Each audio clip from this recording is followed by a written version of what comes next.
In this video, we will discuss on the very important topic that is it law of torts or law of tort, जिसमें हम दो theory के बारे में बात करने वाले हैं, एक विनफील्ड के बारे में और दूसरा सेलमन के बारे में।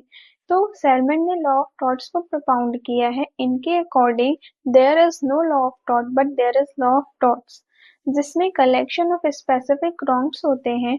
For example defamation, nuisance, negligence, trespass.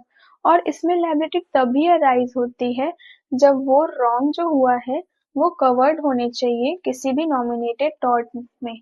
और इन्होंने एक पिजन होल थ्योरी को दिया हुआ है, जिसका मतलब है कि हर रॉन्ग तब तक टॉर्ट नहीं होता जब तक वह पहले से लॉ द्वारा मान्य प्राप्त पिजन होल यानी एक फिक्स्ड कैटेगरी में फिट ना हो। जैसे कबूतरों को रखने के लिए पिजन होल होते हैं, उसी तरह टॉर्ट के लिए कुछ रिकॉग्नाइज्ड रॉन्ग के खाने बने हुए होते हैं।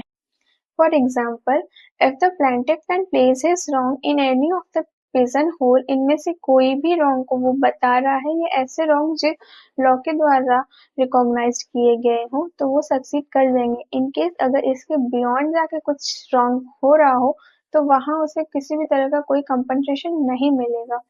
पिजन होल थ्योरी इनके अनुसार टॉर्ट एक क्लोज सिस्टम है।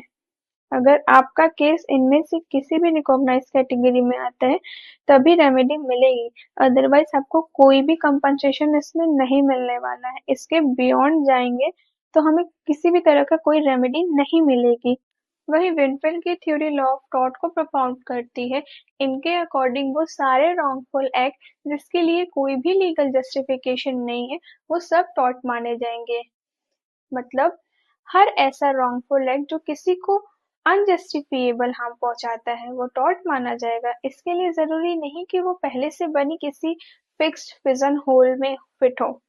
टॉर्ट लॉ रिजिड नहीं है, फ्लेक्सिबल है। ये न्यू रॉन्ग को भी रिकॉग्नाइज करता है और इसका स्कोप वाइड है क्योंकि ये हर तरह के रॉन्गफुल एक्ट को कवर करता है। ये बेस्ड है यूवी जस्ट टीवी रिमीडियम के प्रिंसिपल पर, where there is right there is a remedy. जहाँ कहीं भी अधिकार है वहां आपको उपचार मिलेगा।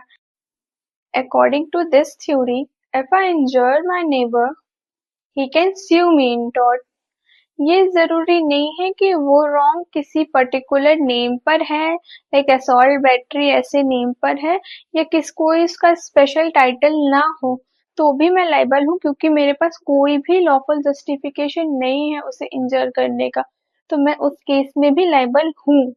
सवाल ये आता है कि कौन सी थ्योरी हम करेक्ट मानेंगे, विनफील्ड की या सेलमन की। तो दोनों थ्योरी अपनी अपनी जगह करेक्ट है।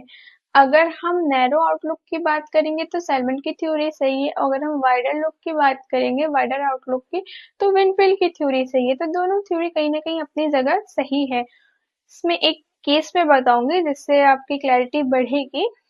जय Lakshmi salt work limited versus state of Gujarat 1994। इसमें कहा गया था लॉ ऑफ टॉर्ट एक डेवलपिंग लॉ है, इसकी सीमाएं सख्ती से बांधी नहीं जा सकती, स्ट्रिक्टली बैरिकेड नहीं कर सकते हम उसकी सीमाओं को। तो आई होप आप लोग ये समझ रहे हो कि ये एक डेवलपिंग लॉ है। ये सिचुएशन को देख के कहीं ना कहीं हम न्यू टॉर्ट को भी अडॉप्ट करते हैं। तो बेसिकली टॉर्ट लॉ रिजिड नहीं है, ये फ्लेक्सिबल है, ये न्यू रॉन्ग को भी रिकॉग्नाइज कर सकता है।